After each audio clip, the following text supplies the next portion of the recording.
บอยแก่ใหม่มากพี่น้องอันนี้เสียมาเห็ดอันสะพานเนาะบ่ได้เอาไม้ไผ่พี่น้องไม้ไผ่มันสีบ่ดีเนาะแต่ก็สีบ่ทนคือไม้เส้นเนาะอันนี้ไม้เส้นบอยจ้างเขาเจ้าตัดให้มืออันทมเดินเฮาอันนี้พี่น้องที่พอน้องเมยมาตัดให้ละจ้างเราอันผ่าเป็นเส้นให้นี่ได้ใช้ประโยชน์พี่น้องรับรองว่าดีทนทานเนาะกว่าไม้ไผ่บ้านแต่ว่าไม้ไผ่เดี๋ยวสิออกมาเป็นแบบใดแล้วรอรุ่นพี่น้องวัดคลองแล้วนะเสียดบันไดขามถ้าเบิ่งพี่น้องบอยอันนี้เป็นขั้นตอนที่2ที่3นะแล้วจากสะพานก็จังสิไปเอาบัวมาปลูกแล้วก็จังสิถ่าออกซิเจนมาเนาะนำผุอันนี้พี่น้องไม่เห็นออกซิเจนแล้วก็สิซื้อปลามาปล่อยเลยบัดนี้เนาะเหลือแต่บ่กี่ขั้นตอนแล้วอันนี้คือสะพานขามตกแต่งให้มันงามแล้วก็ปลามีบ่อนส้นก็คือสะพานนี่แหละสำคัญเนาะสำคัญกว่าบัวสำคัญกว่าพักอีกพี่น้องเพราะว่ามันได้บ่อนส้นเด้เนาะเพราะว่าคลองเขาบุมีโฮมถ้าเบิ่งพี่น้องว่าบ่อยเศษสะพานใหญ่สำใดเนาะไปสิต่อไม้พี่น้องต่อไม้เนาะเพราะสะพานเขามันกว้าง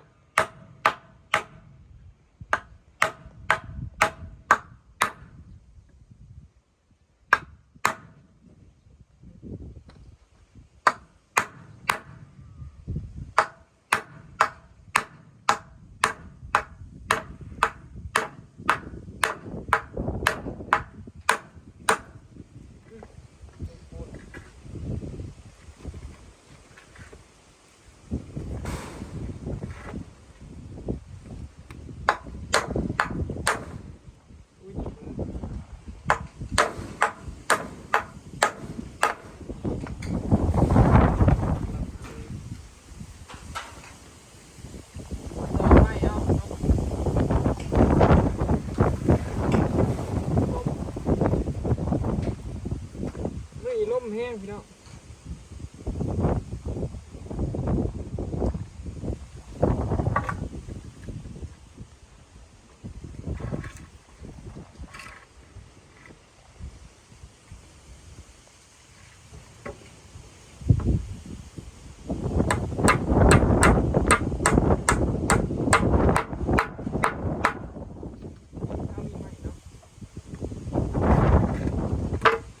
จักสิแล้วหรือเปล่าพี่น้อง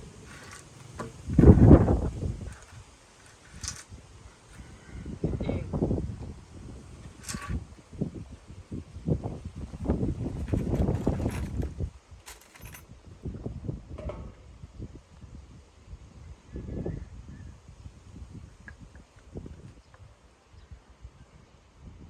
แล้วก็ทุก3เอาจังสิ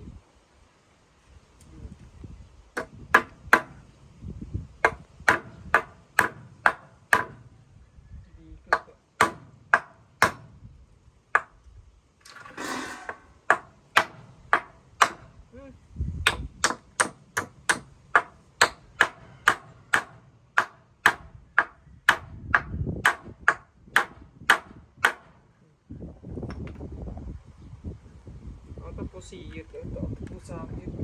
ดี๋ยวยึดกำลัง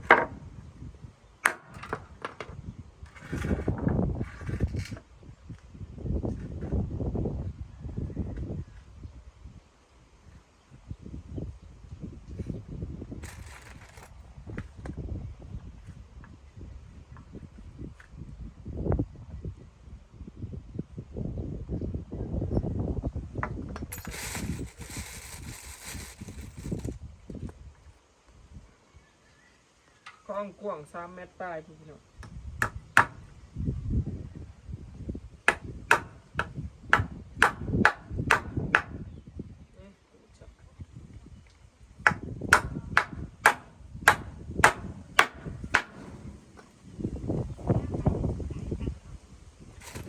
เบิ่งคลองบ่อยพี่น้องเป็นจังได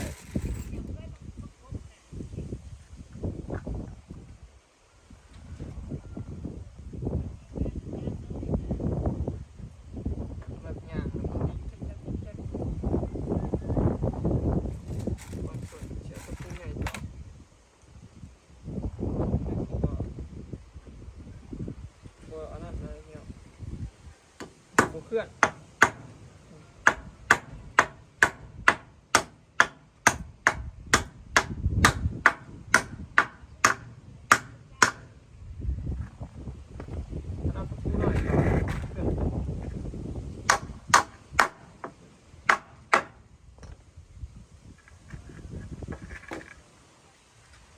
ไปถือตาแตกครับ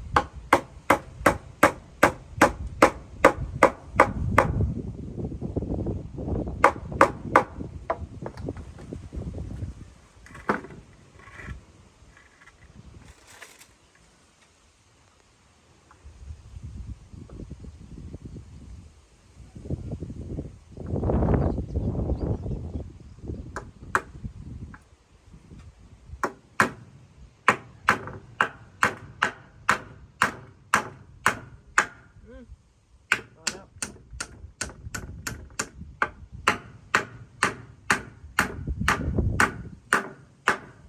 เรียบร้อยอันนี้จะเป็นคานข้างหนึ่งเนาะคานจับเลยจอกตายเลย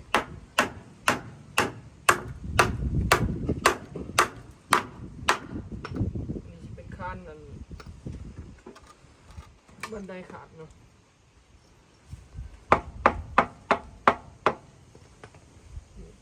เบื้องความยาวของหนังครับปัดตู้โอ้ยมันยาวเติมไปพอบัตรออกมาแล้วมันสีบัตรให้เบิ่งพี่น้อง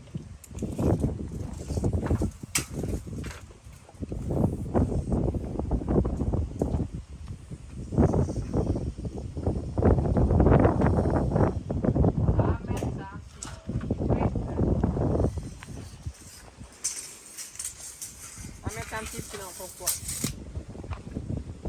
เป็นคานถ้ามีอะไรสีลบของข้างในบอกเด็กเด็กโอ้ยเสร็จแล้ว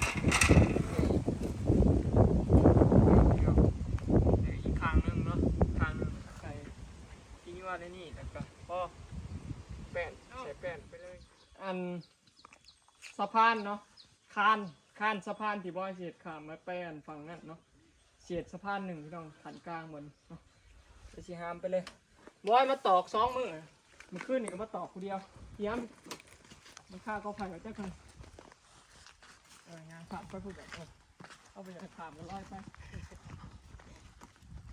ได้ถึงเจียวแป้นมาปูใส่เนาะไปงานไปเรื่อยๆเรื่อย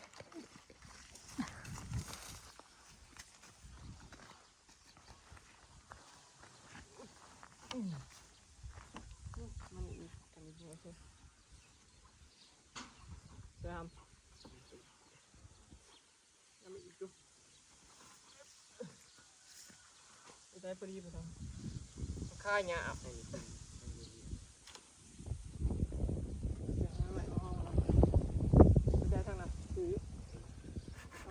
หัวนางเอ้ยไอ้จักป่าไรไว้กลางแย่หมูมาดิเนาะโอ้ยนามาสีแม่มันนี่ไฟผู้ย่องอันนั้นHello everyone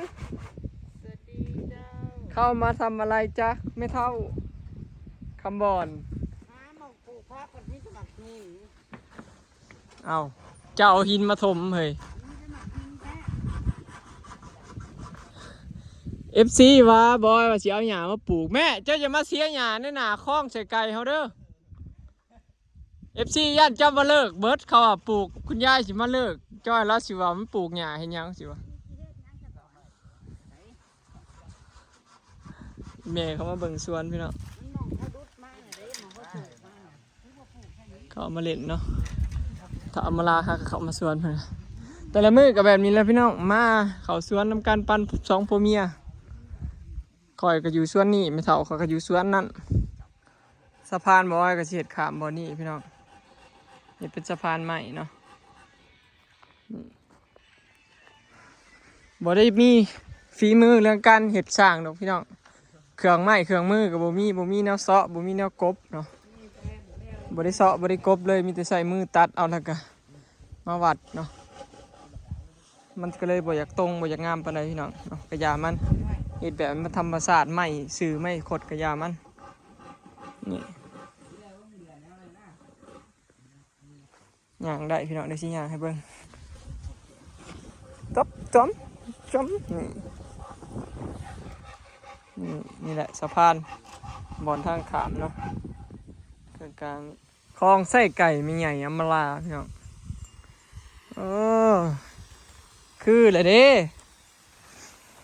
คือสิเจือนนี่แหละ ปล่อยน้ำตั้งแต่หมู่บ้าน3 มื้อเลย4 มื้อยังบ่เต็มคือพี่น้องผ่านแล้วบัดนี้ถักเสียถึงไปผ่ากระก๊อบมันบ่ถึงน้ำของเจ้าพันเป็นรุ่นบางแห้งแต่พอน้องเมย์เราเห็ดโอเคพี่น้องแต่ว่ามันถึกแดดนี่แหละมันถึกบกทนตัวนี้เนาะ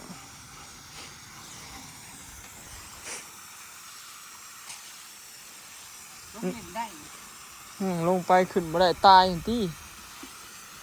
น้ำมันยังอันนั้นโพดเลยน้ำมันยังบ่ทันได้เปล่งเต็มน่ะลงไปเล่นได้เอาขึ้นบ่ได้ได้ไงปูใส่ครับไปปูใส่กันตัดแล้วผัวนางเอ้ยมาเบิ่งเด้ออำมาลาเราเห็ดคลองเสไก่แล้วเหลือแต่ขั้นตอนต่อไปก็คือสิปล่อยปลาชื่อน้ำพุบัดนี้ปลูกนี่ไม่ใช่กลางบ่ได้อีกที่กลางเฮาว่า2 อันพุ่นคลองมันใหญ่มันยาวไหมเฮาว่า2 อันน่ะมันมาใส่ในแจตัวนี้กับแจตัวนั้นเอาน้ำพุน้อยนะเอากระสั่งในเน็ตตัวเนาะเขายังให้ปลาเลี้ยงสั่งมาให้เขาสั่ง2 อันแบบโซลาร์เซลล์กับแบบเสียบปลั๊กเจ้ากับใส่แบบโซลาร์เซลล์เลยก็ได้ว้าโถแบบแล้วนี่คักรีพี่น้องของเรานี่สิปล่อยปลามันใหญ่เด้ใหญ่มันกว้างปล่อยปลาได้หลายทงเติบเลยคอยก็ปล่อยไว้แล้วคล้องคอยน้อยเขาก็จะมากินน้ำไม่เถ่าคอยพี่แหละใช่แต่มันอันนี้พยายามใครเนี่ยมันทอดตะขอบรุ่มเนาะเอาเปลี่ยนไปนั่งตรงนั้นปลาสายง่ายดีกว่าบ่มันก็ตายง่ายคือเก่ากันแล้วมันมีผายางน้ำเด้มันมีดินอยู่หลุมกับแม่นอยู่แต่ว่าน้ำมันนิ่งสาเหตุที่มันบ่มีออกซิเจนก็คือน้ำมันนิ่งหั่นเด้มันบ่ถูกลมพัดลมยังให้มันอันนั้นน้ำมันบ่มีบ่ไหลหั่นนะคือน้องยังว่ามันไหลไปไหลมาหั่นนะโอ้โธ่เครียดใหญ่อันนี้ม้านเขียดแล้วคล้องเพิ่นน่ะเกือบตายทั้งนี้มันสิต่ำมันไปซื้อปลาสิไปน้ำเฮาอยู่เฮาสิไปซื้ออยู่ไทยถ้าไปพร้อมเฮาล่ะจังบ่ยากว้าวคือสิปล่อยกระจอกแท้ห้วยโลมาหรือว่าปลาวานอย่างประมาณนั้นสวยรวยมากเลยแค่ปล่อยลงน้ำอย่างไรประหยัดเดี๋ยวนี้มาลักเราบ่ต้องปล่อยไล่ดอกย่าเมทัลลี่มาหลักเราบ่หลักเรามาเอาโลดเราเห็นบ่น้ำของเรามันใสเด้พี่น้องเพราะมันเป็นดินเด้มันสิเป็นสีดินนะของบอยมันจะเป็นสีเขียวหมดแล้วขยายจ้าเห็นคนเหม็นเห็น3 มื้อ4 มื้อแล้วก็ตักขึ้นเขาว่าเป็นพุ้ยในน้ำบ่ตักน่ะได้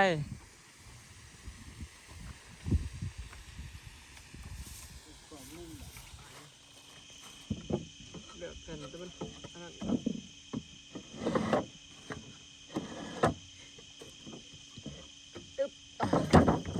ใส่ขั้นตอนการใ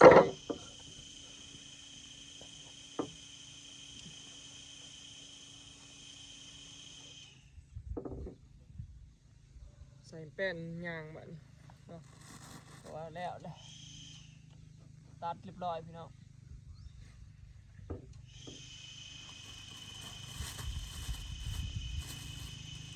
ซื้อตะปูมาเครื่องคล้องอีกยังกับแพงพี่น้องเดี๋ยวนี้ตะปูก็ขึ้นอันก็ขึ้นแล้วบัดนี้ไอ้อีหยังวะปูนก็ขึ้นพี่น้องขึ้นเบิดแนวอีหยังก็มีแต่แนวแพงๆเศรษฐกิจตั้งแต่สงครามมาเนาะน้ำมันก็ปกติลิตรหนึ่งนะ30 กว่าบาทพี่น้อง30 บาทน้ำมันดีเซลนะพี่น้องอยู่บ้าน30 บาทเดี๋ยวนี้นะ50 บาทลิตรหนึ่งขึ้น20 บาทต่อลิตรป๊าดบอยไปเติมน้ำมันแบบไงโคตรพ่อพี่น้องพ่ออยากย่างเอาผู้แหละคือตกใจเติมน้ำมันหมู่บ้านนี่เขาในเมืองน้ำมันเบนซินกับเกือบ50 บาทน้ำมันเบนซินกับซ้ำกันกับน้ำมันดีเซลอุ้ยบอยอ่ะต่อไปสงสัยสิได้ย่างอยู่พี่น้องเสียสื่อยังไงเลยโอ้ยเฮียแล้วเดี๋ยวนี้นั่นตายโดดว่ะบ้านเฮามาถึงขันนี้แต่บ่ว่ะที่ได้ซื้อรถไฟฟ้าขี่แล้วขนาดนี้เนาะไม่เท่าไฟฟ้าแพงทิมยางกิโลทีเนาะ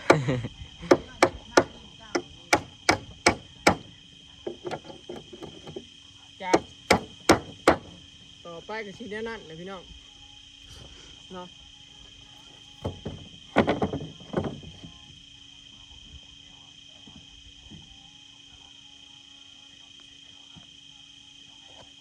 บอกว่าจะเอาความห่างดีหรือเปล่าหรือว่าจะเอาแบบ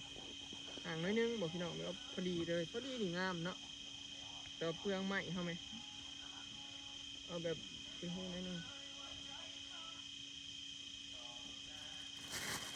ต่อไปยันในอย่างพี่น้องเลยซื้อกองน้ำมันกระแพงนี่กระแพงขึ้น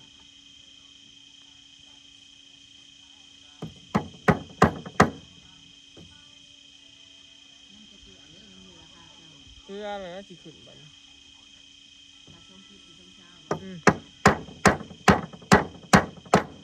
ถ้าเบิ้งขึ้นอันนี้ถ้าเบิ้ง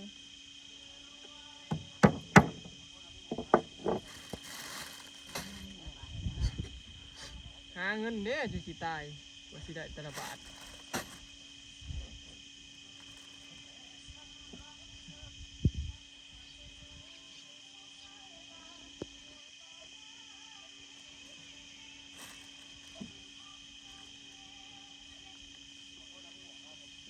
ไม่ก็บ่อยากซ้ำกันพี่น้องต้องวัดระดับเอาเพราะว่าไม่เฮาบ่ได้กบบ่ได้สอบ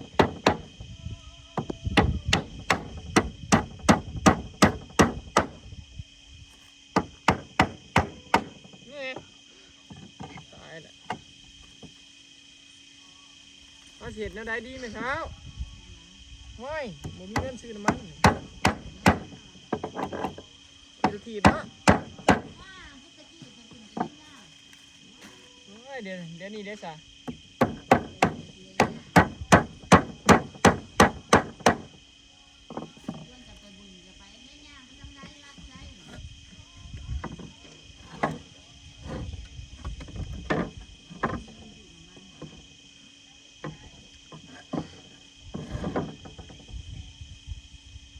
เดี๋ยวนี้หายย่างจ้างกับบ่ย่างเหรอ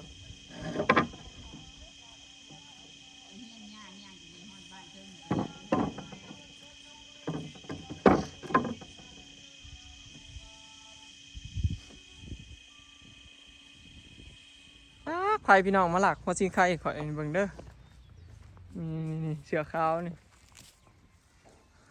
ถ้าผู้ใดมาหลักพอสิใครขอบอกขอไผ่เป็นยังหิโกะเป็นว่าจิตเห็นเบิ่งนะก่อนสิได้แจ้งพ่อบ้านบังหัวจิกลัวหัวจิไข่ยังไม่เห็นเพิ่นสิได้พ่อหน้าเพิ่นได้พี่น้องช่วงนี้ก็อยู่เฮือนนี่เป็นแม่ชีเฮือนผัวเป็นทางสาง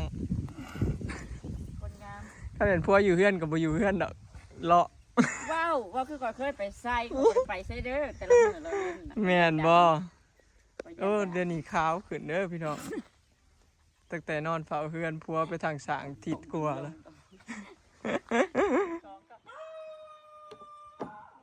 เป็นได้พี่น้องสะพานบอย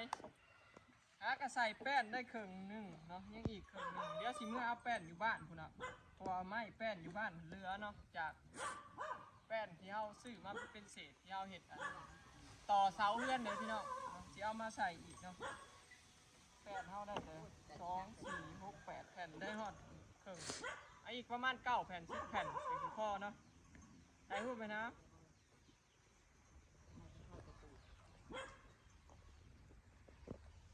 เป็นไหนพี่น้องสะพานบอยเนาะตะกี้ว่าเสียดเป็นสะพานโค้ง